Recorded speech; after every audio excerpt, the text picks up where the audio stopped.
Olá pessoal, vamos para mais um podcast Uniara. Lembrando que os vídeos do podcast estão disponíveis nas plataformas do Instagram, YouTube e Facebook. Hoje, uma edição especial do podcast Uniara, sendo gravado na unidade de Matão da Universidade de Araraquara, com Davison José Tosadori, professor de Educação Física aqui da cidade de Matão e praticante do Karatê. Davison, seja bem-vindo à Uniara. A universidade agradece a sua presença. Eu que agradeço, Alexandre José, que o meu nome é Davison José, nós somos xará. Eu vou chamar você de José, você me chama de José. Tá okay, melhor tá não, okay. Davison. Pode me chamar de Davison. Eu gosto que me chame de Davison Sensei. É o nome que eu estou adotando aí pelo tempo já que nós estamos desenvolvendo o Karatê aqui na nossa cidade de Matão. Você é professor de Educação Física, né, e trabalha muito com o Karatê. Como é que começou isso? Como foi sua trajetória? Alexandre, eu prometi que eu não vou ficar nervoso aqui no podcast. Não pode, É meu primeiro podcast. Não pode. Aqui tem que ser um bate-papo. Então vai. Tá. Não, de boa, tô tranquilo. Vocês são parceiros aí.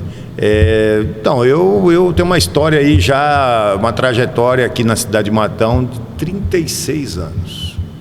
36 anos aqui na nossa cidade. Cheguei aqui em 1987. Você não é matonense? Não sou matonense. A cidade de Matão que me deu esse título agora de cidadão matonense, né?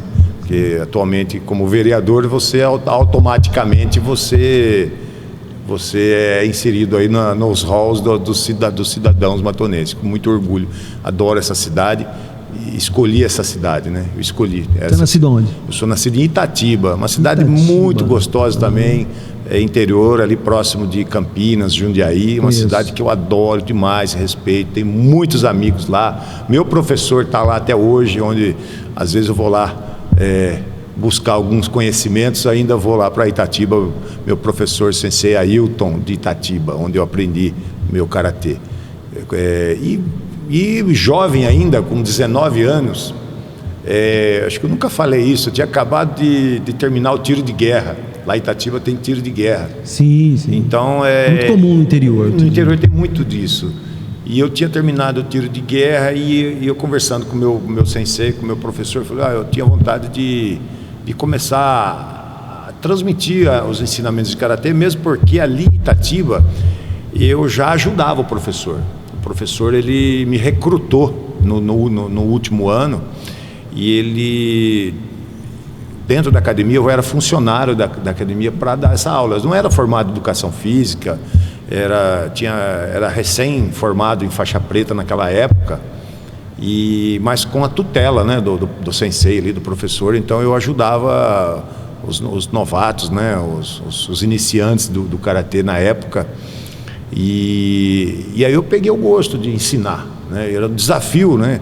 Eu lembro que uma vez ele me colocou uma turminha de criança, tudo pequenininho, e aquelas crianças estavam me deixando doido. Eu falei, professor, eu vou desistir. Ele falou, por que vai desistir? Você vai perder para essas criançadas aí? Você é atleta, a gente disputava campeonato, sabe? Sim. Ia para outras cidades na época já disputar os eventos e tal, e aí tinha uma criançada lá, acho que tinha uma dúzia de crianças ali, uns 12 crianças, mas eram muito baderneiras. Eu falei, eu não vou aguentar isso não, professor.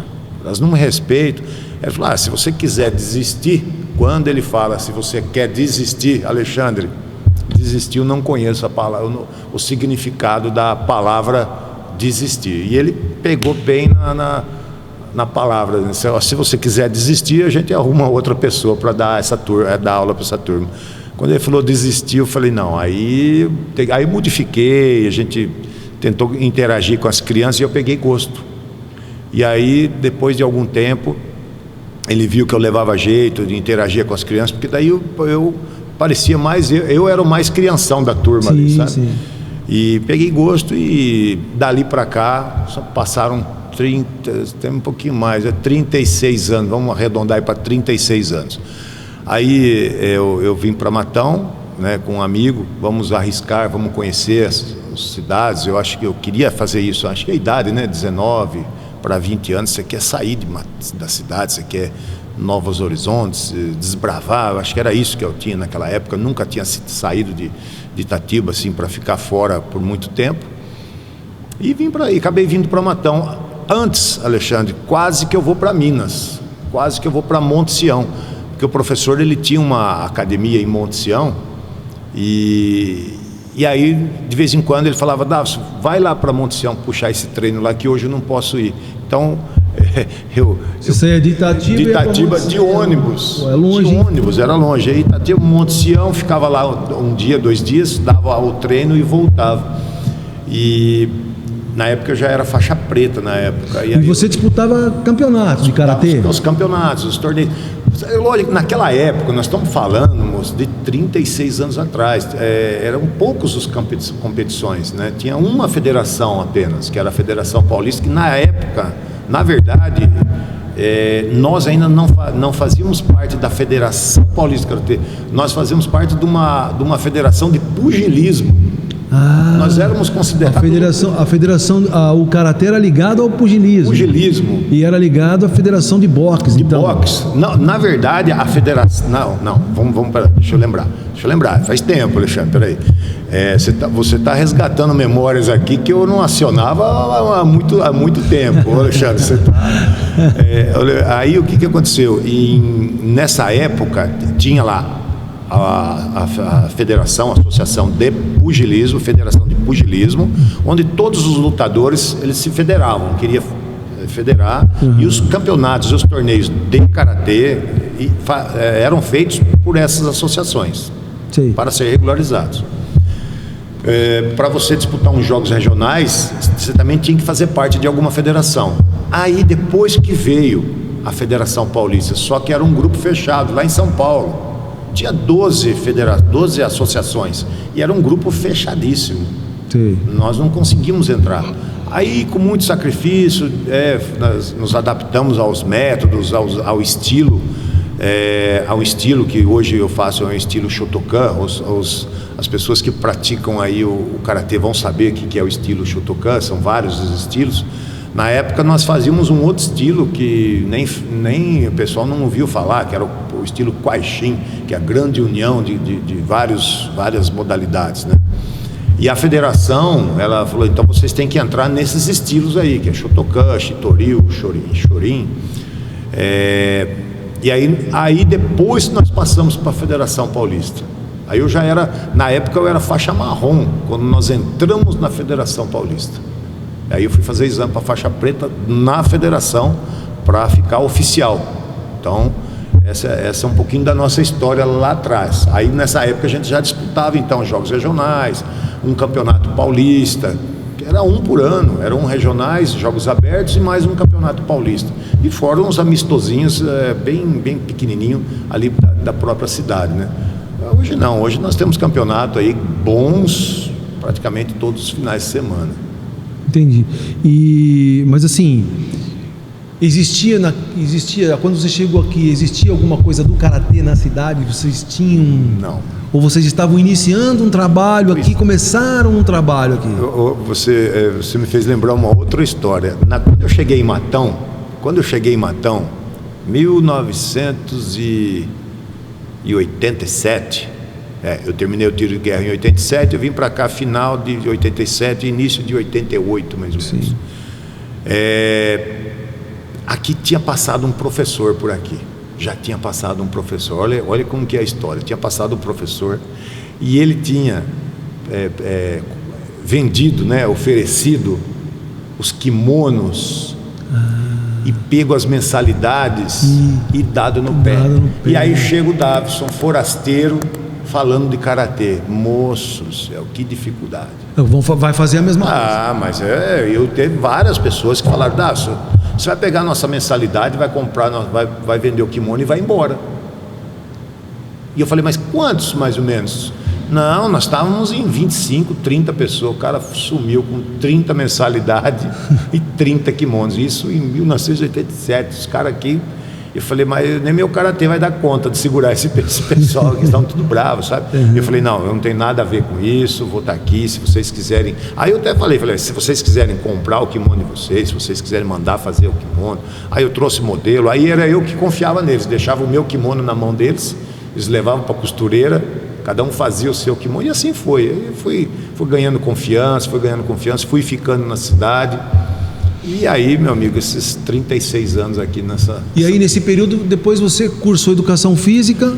Isso, aí depois acho que de uns... em 2000, acho que foi em 2000, mais ou menos, que eu resolvi fazer o curso de Educação Física, até por uma questão de até necessidade, porque... E de formação também. De formação, porque o Karatê aqui em Matão, ele começou a ficar muito forte, Alexandre. Muito forte, e a gente bateu de frente aí com cidades fortíssimas aqui da região.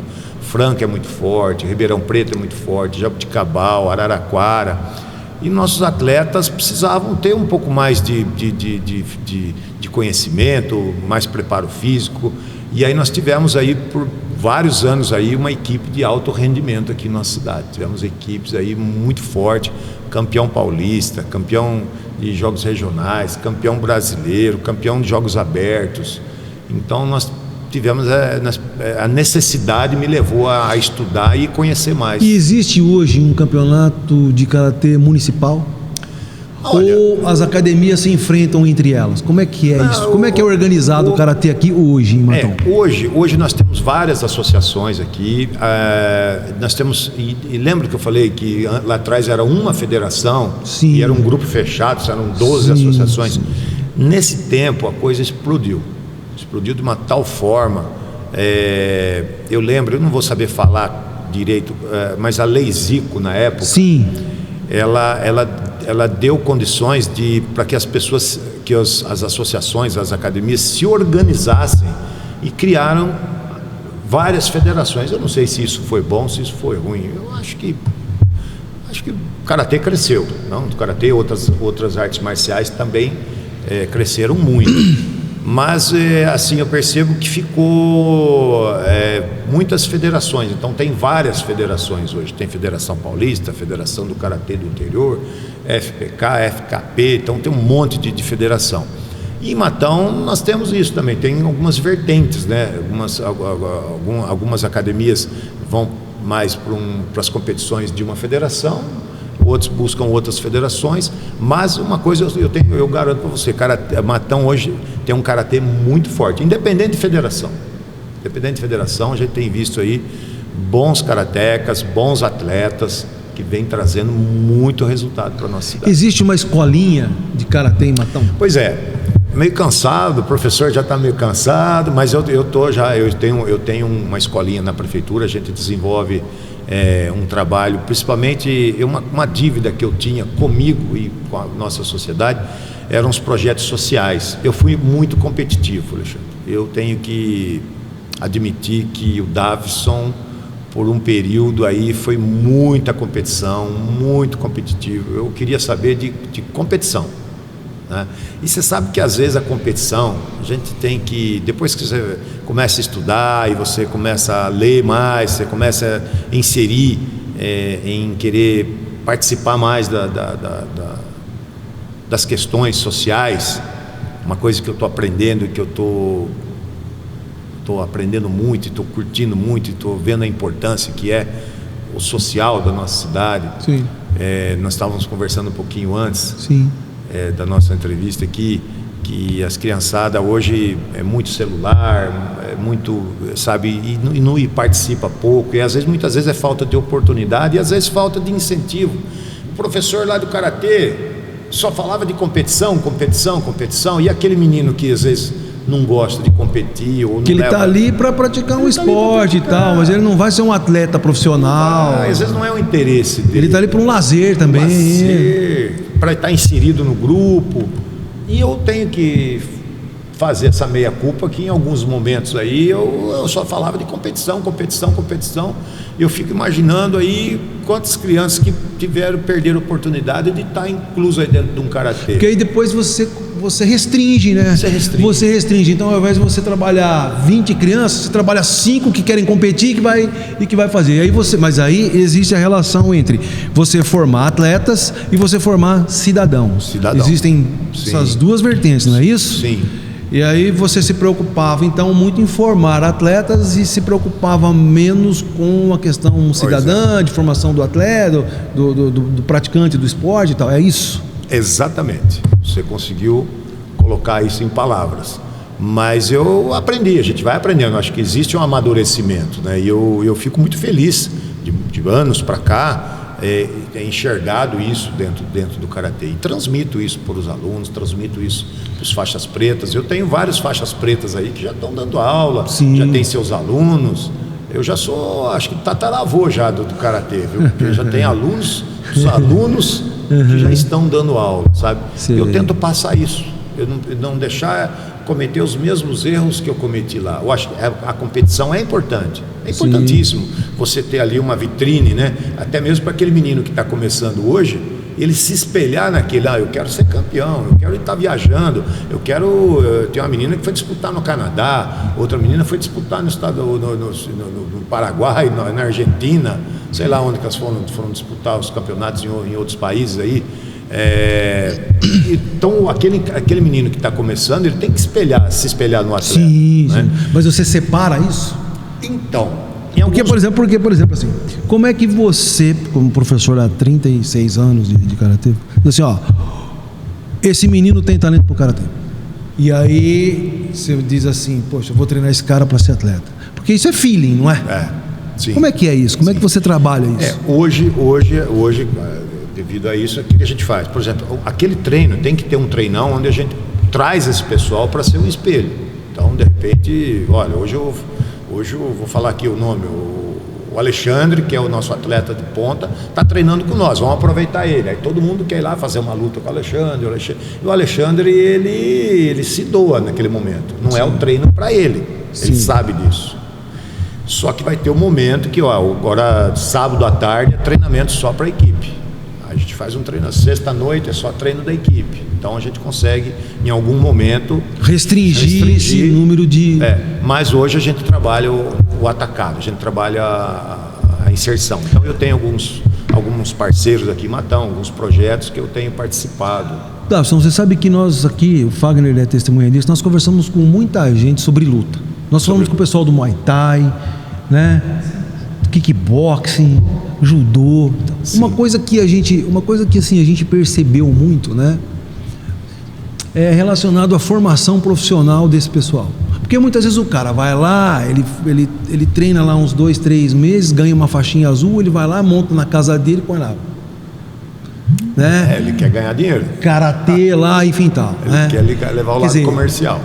Então, mas como é que...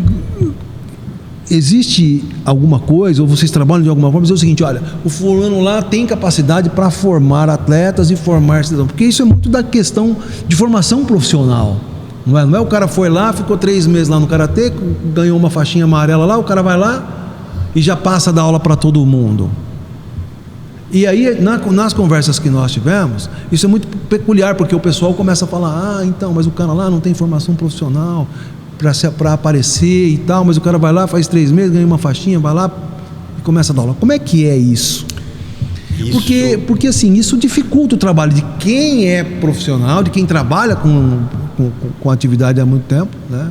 E um aventureiro que chega aí, coloca lá uma plaquinha e chama o aluno lá para dentro, e o cara não sabe muitas vezes nem o que está falando para o aluno lá.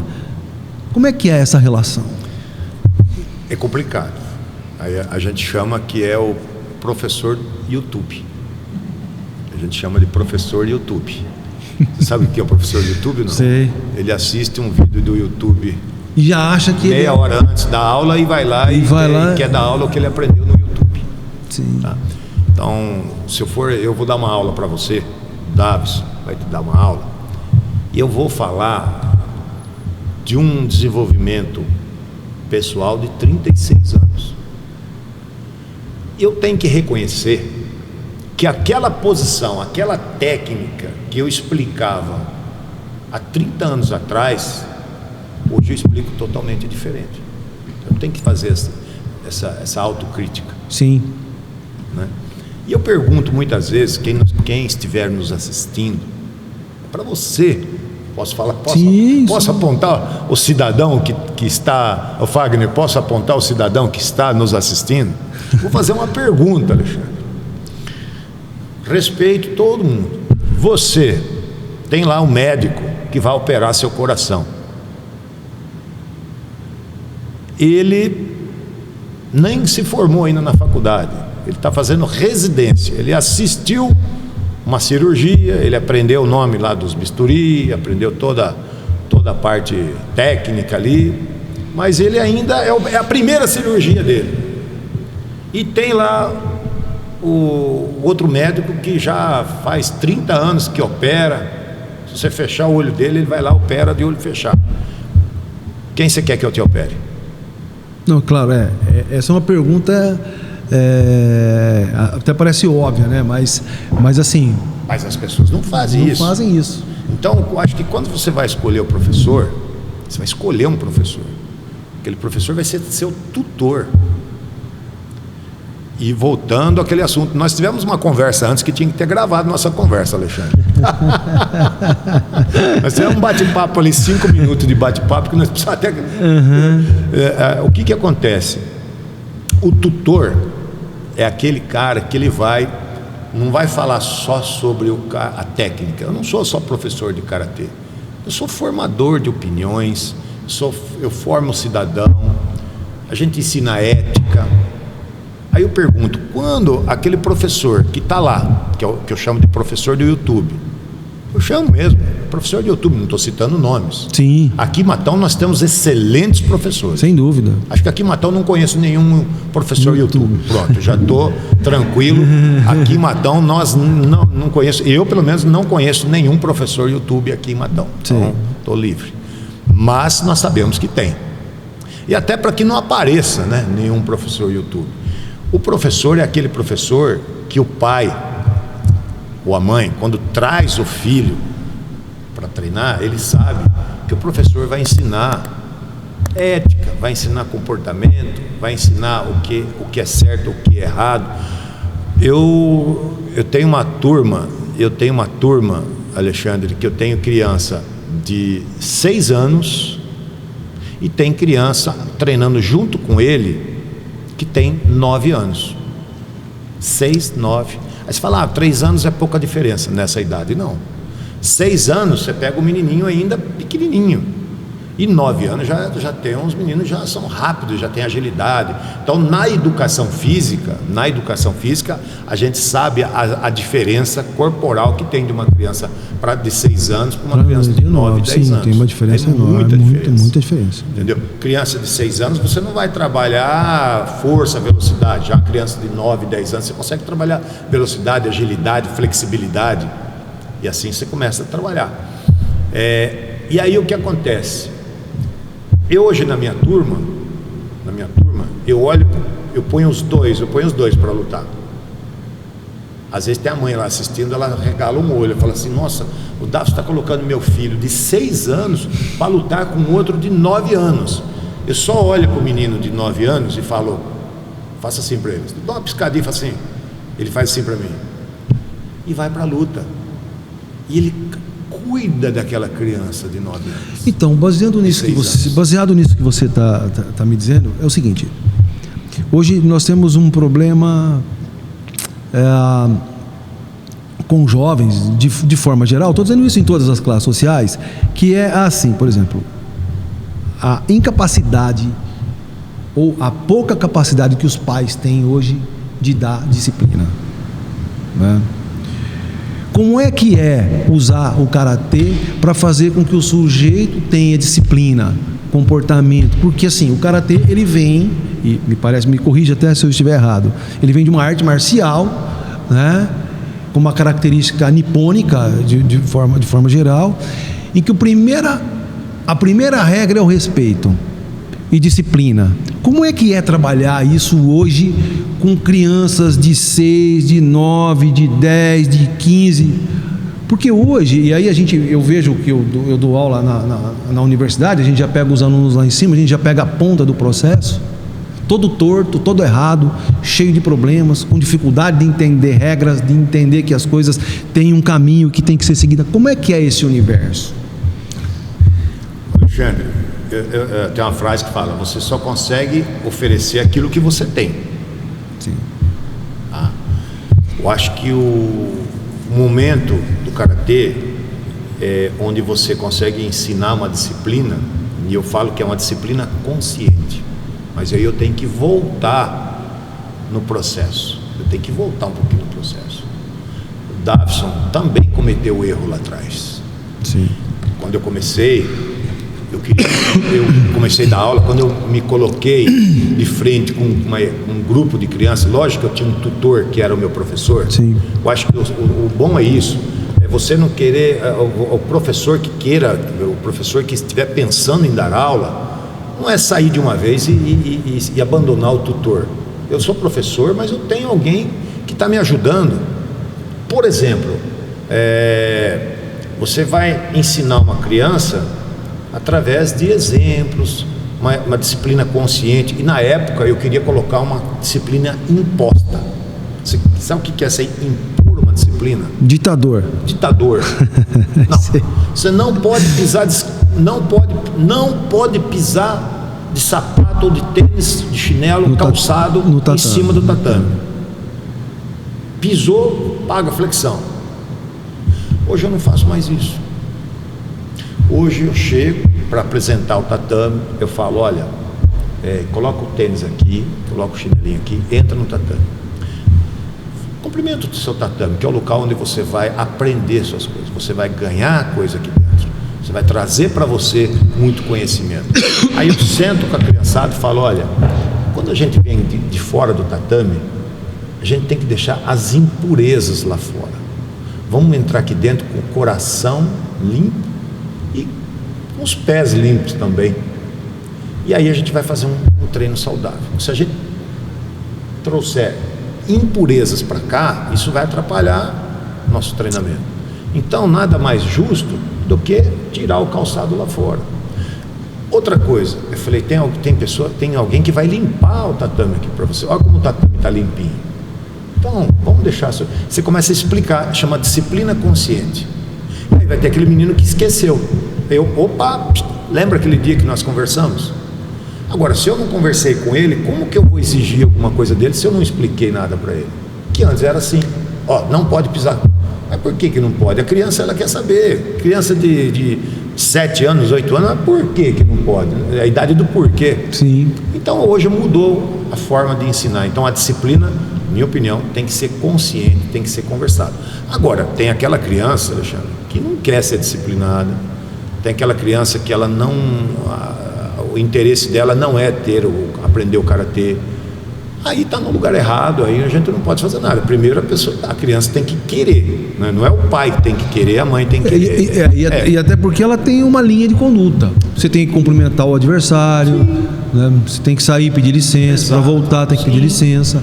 Não é? São conceitos básicos de educação que vão levar para a vida. É exatamente isso. Quer dizer, e isso hoje, eu estou te perguntando isso porque hoje parece que está meio que perdido, enfim e tal, né? Porque é o que eu falei. E aí você tem por isso que eu te perguntei, por isso que eu fiz essa questão, quer dizer, o karatê como uma arte marcial, ele tenta resgatar esses valores, né? O quão difícil é colocar isso na cabeça das crianças hoje. Né? Nós temos que lembrar que, vamos supor, uma turma ali de 20 crianças. São 20 crianças, são 20 universos. Sim. E cada uma com o seu estilo, com a sua condição social, com a sua condição, com a sua condição moral, física, né? O que essa criança está trazendo para o treino, para a academia? O que aquela criança está trazendo para o tatame? E nós temos que respeitar. Isso aí uma coisa que eu falo, eu respeito e quero respeito.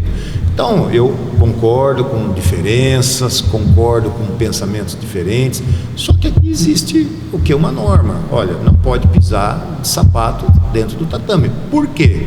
Porque você vai trazer impurezas para dentro do tatame, você vai trazer sujeira para dentro do tatame, vai desrespeitar o espaço de treinamento. Então, você quer treinar karatê, você gosta do karatê, então venha com calçado. É a mesma coisa numa igreja. Na igreja você tem que respeitar o espaço.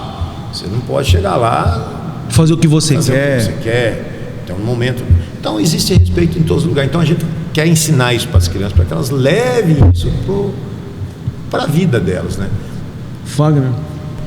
Já aconteceu de você receber alguma criança que chegou ali porque o amigo faz aula, já vem praticando há mais tempo, e que você pensou que ele estava ali só por conta da amizade, e depois ele virou um grande atleta, sobressaiu, e aquele amiguinho até deixou de participar do karatê? O Fagner, cara, tem muitas histórias dessa forma. Tem muitas, eu posso elencar aqui várias histórias, sabe, que às vezes, vamos pegar eu como exemplo. Eu lembro até hoje, meu amigo Milton, e eu vendo o Milton passar um dia com uma trouxinha embaixo do braço, tá? E dali a pouco esse Milton de novo: Milton, onde você vai? Ah, vou lutar karatê. Opa, aonde? Ah, na academia lá embaixo, tal. Nossa, já falei, me fala como é que funciona, tem que pagar, não tem que pagar, quanto custa, tem que ter kimono, o que é isso aí? Ah, é kimono.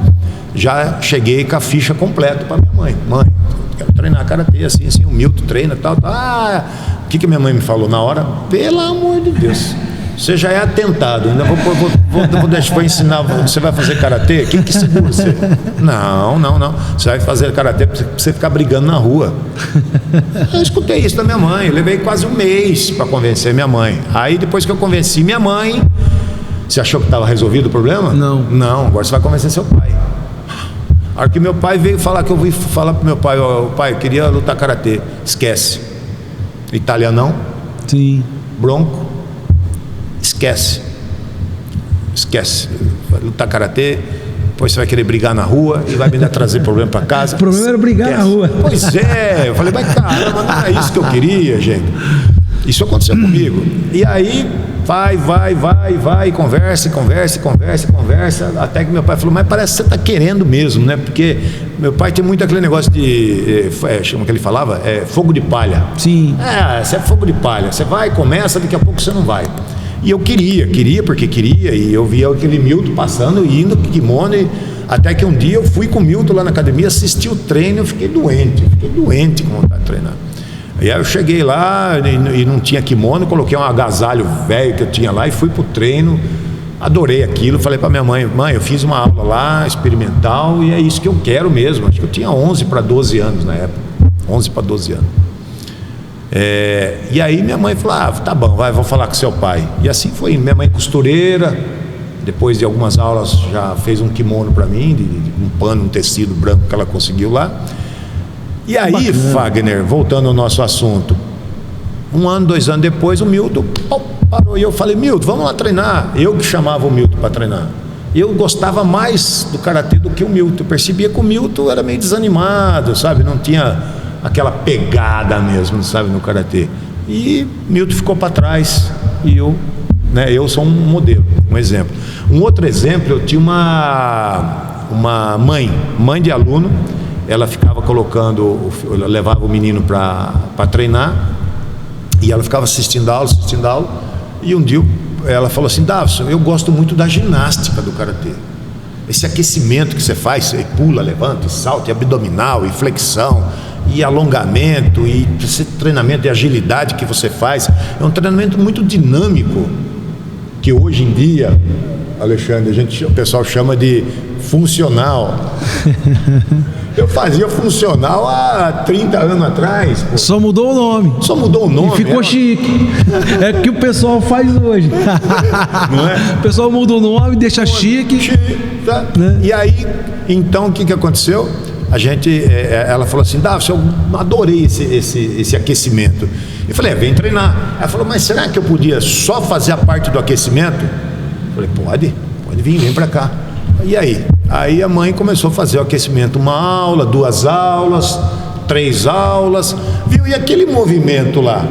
aquele movimento, você gostou? É legal, bacana, eu vi o meu filho fazendo em casa, tal, eu estou fazendo com ele, legal, mas é bom para ginástica também. Falei, excelente. Bom, resumindo, o moleque fazia exame para amarela, fez exame para vermelho, ela já fez para amarela.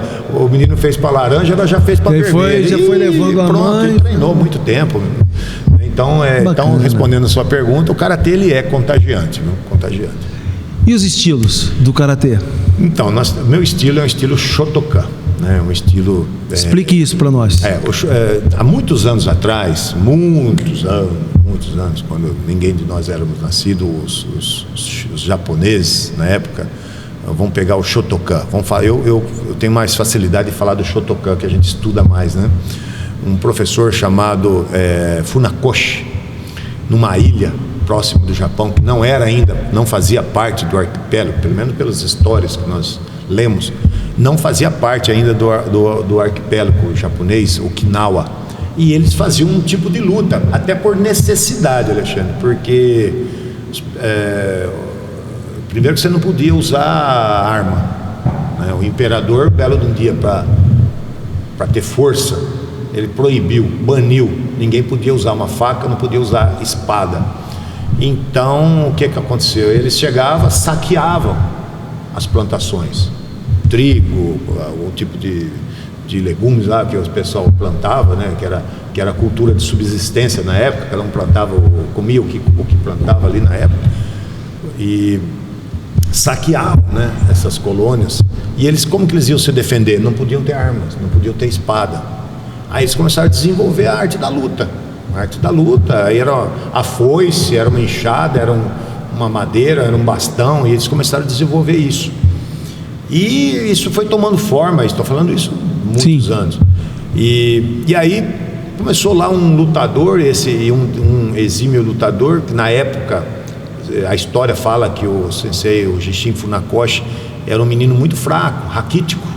E o pai, e a família dele, o pai tinha problema, tal, álcool, essas coisas, e ele foi morar com um tio lá, com um parente, onde adotou assim, nas artes marciais, na educação, né? Sim, um tutor. E onde ele aprendeu a arte do karatê, para quê? Para se fortalecer fisicamente. É que ele foi desenvolvendo, e de Okinawa ele fez amizade com o professor de judô, Jigoro Kano. Olha onde o karatê, uma hora que você conversar com o professor de judô aí, você vai ver que tem alguma história aí onde o Jigoro Kano ajudou o Gishin Funakoshi, trouxe para o Japão, né? E aí desenvolveu o karatê. E aí tem uma história que Shoto era um pseudônimo do Funakoshi. E aí desenvolveu o estilo. Eu queria treinar com o Shoto, aí virou Shotokan, o estilo Shotokan. Então essa é a história do Shotokan. Mas nós temos outro, Shitoryu, Vadoryu. Eu não conheço as histórias. Mas aí são variáveis do karatê. Isso, legal, interessante. O Shotokan, a gente fala que é uma base intermediária. Isso eu posso te explicar. O Vado não significa que é melhor ou que é pior. O que manda aí é o treinamento e o atleta. Sim. Eu conheço atleta da Vadoryu que ganha da Shotokan, o cara do Shotokan que ganha do Shitoryu, o cara do Shitoryu que ganha do Vadoryu. As competições, os campeonatos, os estilos estão todos misturados ali, você não sabe. Você só vai saber ao que você perguntar para ele qual que é o seu estilo. Então, o Shitoryu tem uma base mais baixa, mais centrada. Já o Vado é uma base um pouco mais alta, né? Então tem algumas mudanças nas técnicas. E o nosso estilo, que é o Shotokan, ele ficou no intermediário. Não é nem uma base muito baixa e nem uma base... Então ficou no intermediário. Então são essas variáveis. E o que é mais praticado hoje? O estilo de karatê mais praticado hoje? Olha, eu posso falar que hoje, no estado de São Paulo, o Shotokan ele é bem difundido, né? Mas os outros estilos têm mostrado muitos resultados aí. Mas os campeonatos não levam em conta esses estilos. O campeonato é uma fusão de todos eles. Por exemplo, tem kata. Kata tem duas modalidades, né? Que é o kata e a luta, o shiai, né? Vou falar um pouquinho da parte técnica. Aí eu volto na minha raiz, que é a competição. Ainda bem que você começou, porque senão nós íamos ficar falando de competição o tempo inteiro, que eu adoro, eu sou muito competitivo. O Shiai é luta, onde existem regras, né? Existe uma arbitragem. E a gente pode falar que o Karatê é uma das arbitragens mais difíceis. Por quê? Porque é muitas variáveis. Então, por exemplo, você tem que ter um contato muito leve. Como que você vai interpretar esse contato leve? É complicado. No rosto você não pode relar, no abdômen você pode até relar. Você não pode atingir o pé acima da canela. E a velocidade é muito grande. A velocidade, quem está arbitrando ali, tem que ter um olhar treinado e preparado para conseguir ver um golpe. Uma pessoa que não está acostumada com luta não consegue enxergar o golpe, não consegue enxergar o ponto. Mas foi ponto isso? Quantas vezes você está ali na beirada de uma competição, de um ginásio, e a luta está correndo ali, aí o árbitro para a luta, ponto. Aí o cara que está do lado fala, mas foi ponto isso? Aonde que foi ponto? E às vezes pessoas até que acompanham um pouquinho o karatê ainda tem dificuldade de enxergar o ponto. Então é muito rápido, é muito difícil arbitrar um campeonato de Shiai. Então por isso que a gente fala, Shiai é aquela luta onde tem arbitragem, onde tem a pontuação. E depois tem o Jiu-Kumite. O Jiu-Kumite é a luta tradicional, é onde você tem a troca de golpes, que é a trocação de golpes.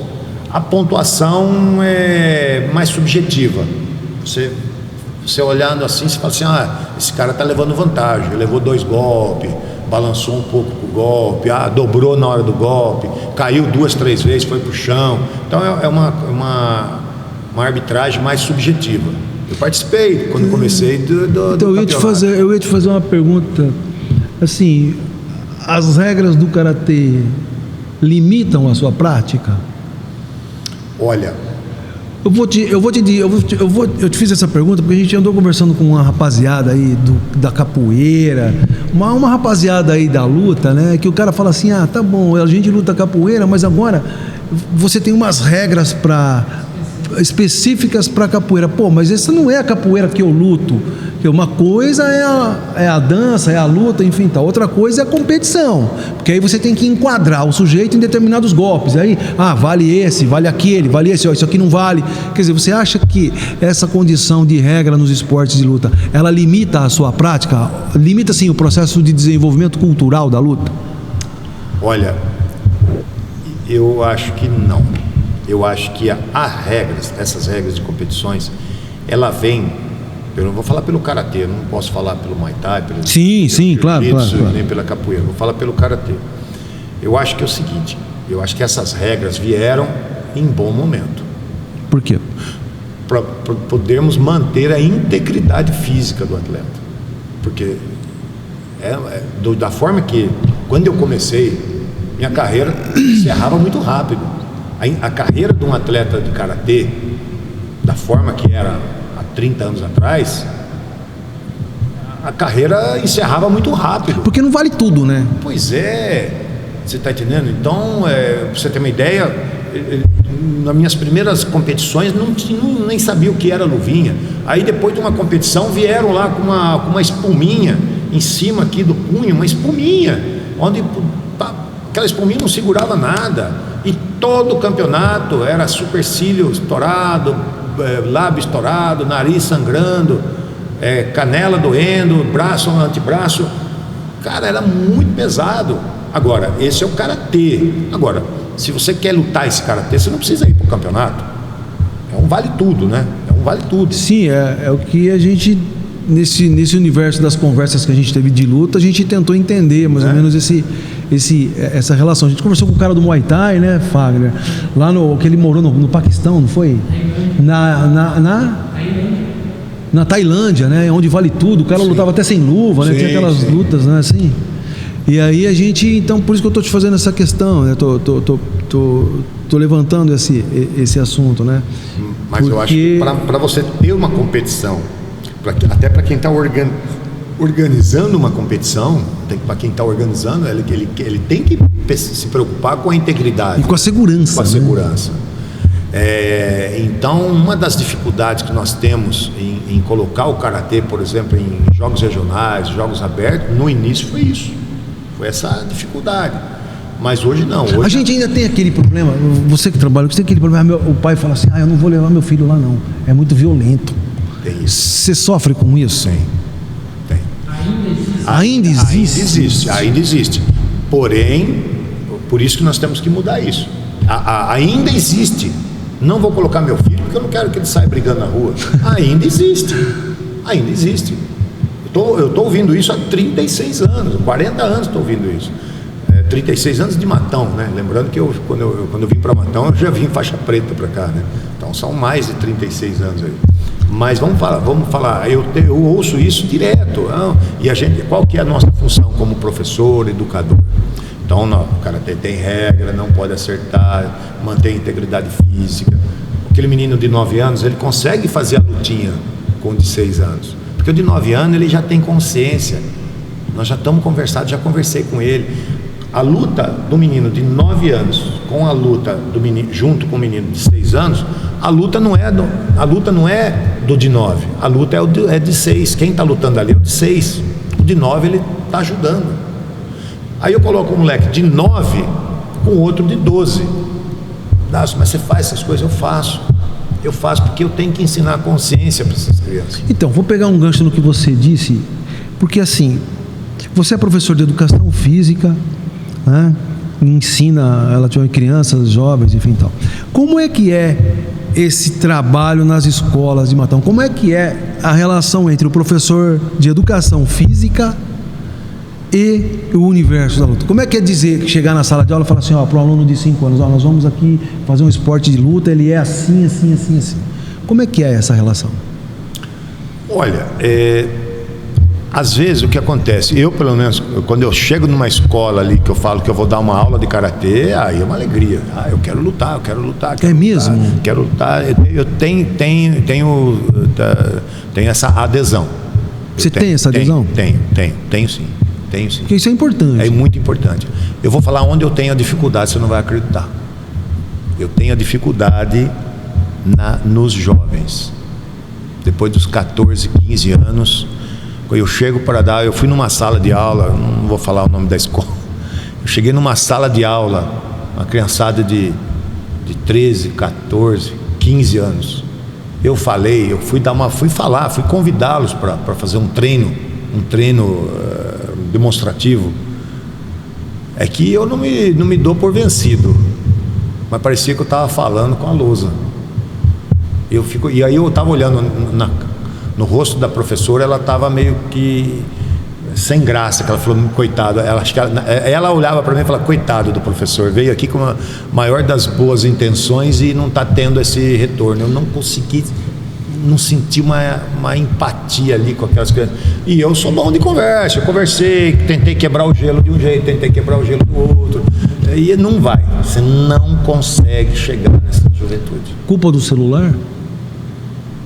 Cara, e de uma vida sedentária que, entre aspas, assola, porque hoje os jovens e adolescentes de hoje são assolados por uma vida sedentária de pouco esforço, né? De muita informação, pouco esforço mental, porque ele só vê aquilo e ele acaba reproduzindo essa relação, né? E de esforço físico, e aí você tem um sedentarismo ali colocado. Você acha que isso estabelece uma relação com o contexto atual? Alexandre, eu acho que isso é um fenômeno. Eu queria lembrar o nome agora de um colega seu que faz esse trabalho que você faz, podcast, e ele, cara, eu estou tentando lembrar o nome dele, e ele fez numa passagem, num meme, num vídeo rápido. Sim. Que o cara, ele como repórter, alguém estava entrevistando ele fez, né? Ele estava com um cubo mágico, todos os lados da mesma cor. Aí ele falou assim, esse aqui é o cubo mágico para a juventude, para os jovens de hoje, porque toda vez que ele movimentar, ele vai conseguir ter êxito, ele vai conseguir completar. Porque é fácil. Porque ele é fácil, ele não pode ter a frustração. Então. Ele não pode ter a frustração. Então, hoje eu vejo que essa juventude, eles não vêm porque eles têm medo de não aprender, eles têm medo de achar que não vai dar certo. E eu vejo isso não só no karatê, não. Eu vejo isso só no karatê. Não é todo mundo que vai lá jogar futebol, e o futebol, nós somos o país do futebol. Éramos. Pois é. A gente já foi um dia. Pois é. Quando vamos recuperar isso, eu não sei, mas... Olha, eu sempre me contentei, eu sempre me contentei, quando eu chego numa sala, sempre me contentei. Eu entendo que o karatê é um esporte individual, é um esporte metódico, é um esporte, tem hora que, se o professor não deixar uma aula agradável, o professor tem que ser artista. Eu acho que eu tenho um pé lá no. Todo professor é um artista? Tem que ser artista. Todo professor tem que ser artista. É um artista. Primeiro, para sobreviver com o karatê durante 36 anos, ninguém pode negar que eu seja um artista. Uhum. Mas eu sempre me contentei de chegar numa sala de aula onde tem 30 alunos e numa divulgação desses 30 alunos, vamos pôr lá 5, 6 alunos e ir lá pelo menos fazer uma aula demonstrativa. Então você entra em 10 salas. Se você entrar em 10 salas numa escola, cada sala, vamos pôr aí 4, você sai com 40 alunos. Sim, você sem concorda? dúvida. 40 alunos aceitando fazer uma aula demonstrativa. Sim. Não estou falando que 40 alunos vai ficar. Sim. São 40 alunos. Alexandre, me ajuda a fazer essa conta. Uma escola onde tem 10 salas, cada sala tem 30 alunos. De cada sala que saia 3 ou 4, vamos diminuir para 3, vai? Sim. De uma sala de 30 alunos, 3 alunos. Se tiver 10 salas, são 30 alunos. São 30 então alunos. eu esperaria no outro dia, lá no meu tatame, quantos alunos? 30 alunos daquela escola. Antes eu me contentava com isso. Bom, 30 alunos, dá para fazer um trabalho. Sim, claro. Eu desafio você junto comigo, com essa simpatia que você tem, o Fagner com essa simpatia, nós passamos na escola, e eu desafio qualquer pai que está me assistindo, qualquer mãe que está me assistindo, para ir junto com o professor, tem 56 anos, 36 anos de profissão e com gás de querer ensinar. Eu quero pegar faixa branca para ensinar. Eu desafio qualquer pai e mãe para ir junto comigo. Nós vamos pegar uma escola. Nós vamos numa escola hoje e nós vamos entrar lá de sala em sala nessa faixa etária que eu falei, 14, 15 anos, convidando para vir fazer uma aula demonstrativa na minha academia, ou no ginásio, ou na prefeitura, ou numa escolinha, em qualquer lugar. Eu desafio. Se eu vou conseguir juntar 30 alunos ali, que seria 3 alunos de cada sala. Difícil, hein? Uma missão quase impossível. Mas eu não perco a minha vontade. Porque você tem que ter garra, né? Tem que ter garra e acreditar que as coisas vão acontecer. Sim. Né? E aqui o professor tem know-how para ensinar. Se quiser competir, vai sair campeão. Se não quiser competir, quiser treinar, vai aprender o karatê, vai aprender o kata, vai aprender a lutar, vai ficar bom de luta, vai ganhar condicionamento físico. Fagner. Eu sempre pergunto isso pro pessoal das artes. Nos anos 90, com o advento de filmes de artes marciais, tinha uma crescente de procura pelas aulas, porque hoje a gente não vê tantos filmes como antes. Pois é. É o advento dos filmes e dos games. Isso daí atraía muito as crianças e os jovens a praticar. Muito, Fagner. Eu vivi assistindo o filme de Chuck Norris, Jackie Chan. Isso. Bruce Lee, então, não perdia um filme no cinema. Eu vou falar uma coisa aqui que, se eu falar, essa molecada que está me assistindo agora vai rir, vai falar, mas esse professor é um jacu, tiozão. Um jacu mesmo. Cara, eu lembro que eu e um amigo meu, eu lembro até hoje, Davi, vai passar filme do Bruce Lee lá no cinema. Oh, vamos. Aquele dia, eu já coloquei uma calça preta, uma sapatilha, cameinha branca, sapatilha preta e camisetinha branca, que era do jeito que o Bruce Lee andava.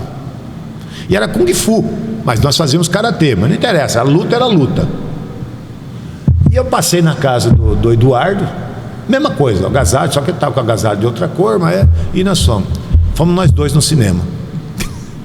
Quando nós chegamos no cinema, tinha uma fileira assim de uns 15 que lutava karatê, tudo ali. Você veio, tudo ali assistindo o Bruce Lee. Mas saía no outro dia, cara, tudo querendo lutar. No outro dia o professor passava apertado, porque todo mundo queria fazer luta no outro dia na academia, queria lá lutar de todo jeito. Hoje não, hoje o pessoal não tem muita dessas pegadas, né? E se eu falo assim, o pessoal dá risada, mas é tonto. Na época você não tinha celular, você não tinha... Era um outro universo. Mas eu falo que hoje, inclusive hoje, eu falo que hoje você quer assistir um campeonato mundial, você quer ver o campeão mundial fazendo uma luta, você entra no YouTube, você está lá assistindo. Isso que nós estamos falando aqui, a dificuldade do jovem, né, de estar praticando esporte de luta nos tempos em que vivemos, né, dificulta, né, a conquista de medalhas e isso explica um pouco também a ausência de ídolos nesse esporte. E aí você não tem aquele espelho para olhar. É isso? Sim, eu acho que é verdade. E vou falar uma outra coisa para você. Infelizmente ainda, muitos acham que o esporte vai resolver a vida.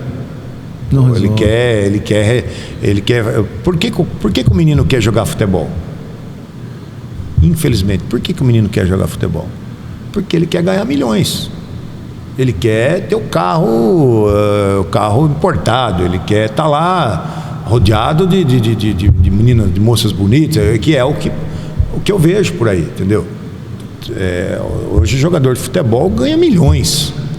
Você está entendendo? Sim. Não tô querendo falar desmerecendo, absolutamente. Mas é uma desproporção muito grande, né? Uma desproporção. Entendeu? Hoje uma cidade de interior, por exemplo, uma cidade igual Matão, é difícil você conseguir um patrocínio. Difícil você conseguir um patrocínio até para manter o menino numa competição. Então, mas é necessário o esporte, porque o aluno ele tem que ver a criança, ela tem que ver o esporte não só como um meio de vida, mas de cidadania. Quer dizer, ele vai ter regras para seguir. Então, em tudo que ele vai fazer na vida, ele precisa ter essa condição. Pois é. Não é? E não viver dessa condição do esporte.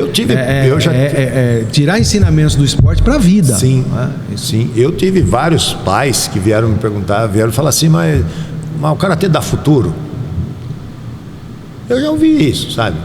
Eu já vi. Da mesma forma que tem muita gente que já me perguntou, professor, ô Davison, você só dá aula? Você só faz isso? Então, como se não fosse um trabalho, não é? Ô Alexandre, eu confesso. Mas isso de forma geral é assim. É assim. Isso de forma geral, com professores, você só dá aula. Você só dá aula. O pessoal tem esse mecanismo assim mesmo, né? Você dá 8 aulas por dia, 8 aulas. Cada aula é 1 hora, 1 hora e pouco. E cada aula, se você tem 30 alunos, não é? São 240 alunos, não é? Que entre aspas, né, se a recíproca for verdade, você tem que suportar em sala de aula. Você só faz isso? Só faz isso. Você só faz isso.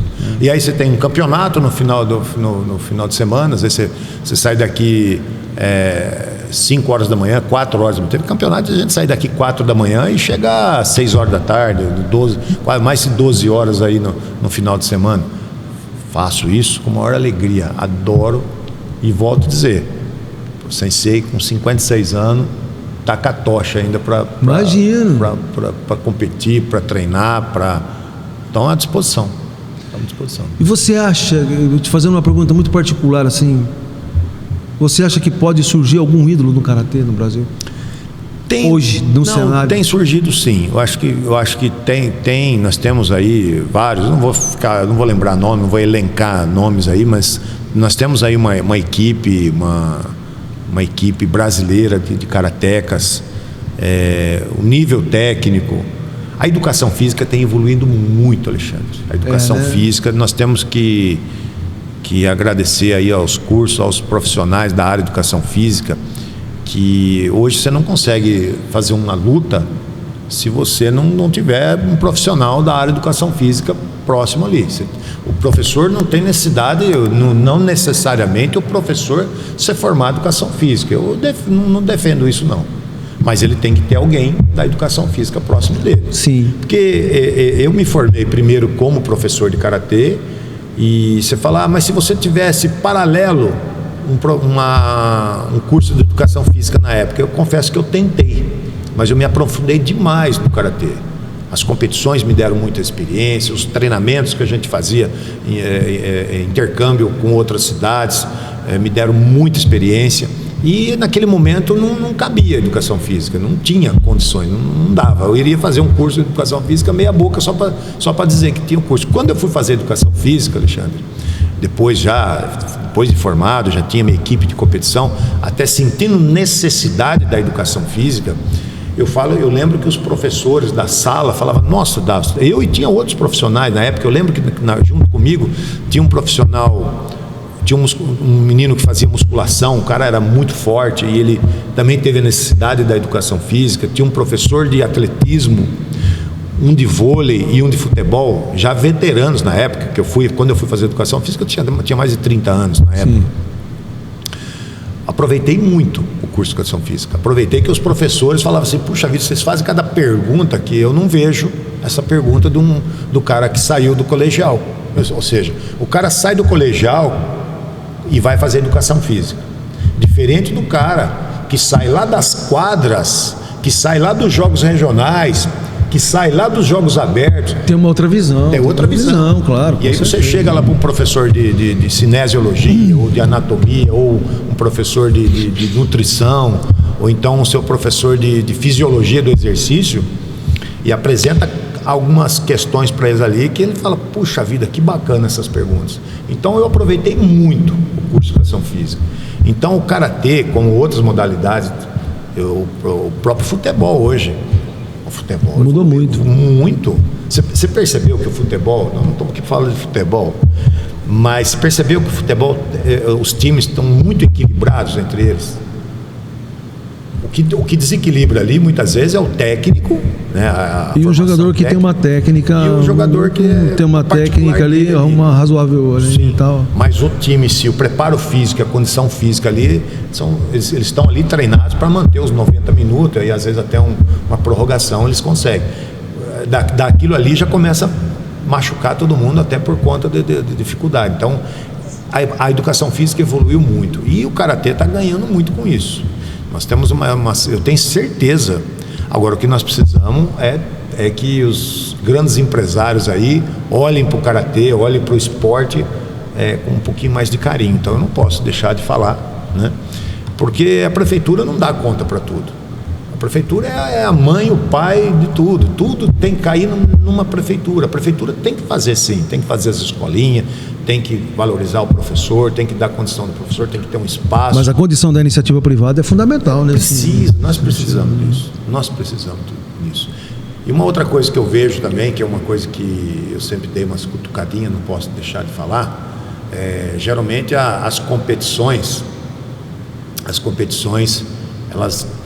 elas têm um custo.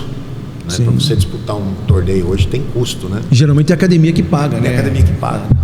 Então, eu acho que esse custo podia estar sendo revertido, né?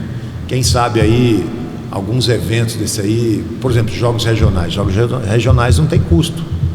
O atleta vai, disputa, mas é um evento desse por ano. Eu acho que o Estado poderia estar oferecendo mais competições aí, regionais, vamos dizer assim, né?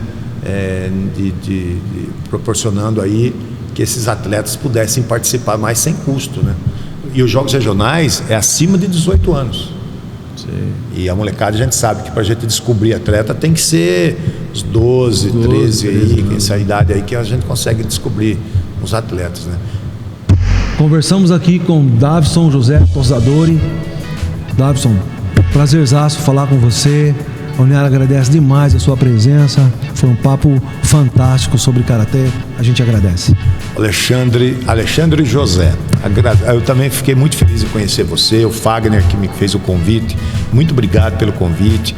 Eu confesso que no começo fiquei um pouquinho nervoso, mas depois você vai soltando aqui, vai falando e você me deixou super à vontade. Esse bate-papo aqui, ficaria aqui por mais um bom tempo aí, ainda teríamos assuntos aí para falar, ainda mais a modalidade que eu adoro, que é o karatê, e falando sobre esporte, estarei sempre à disposição aí de vocês. Muito obrigado. Você.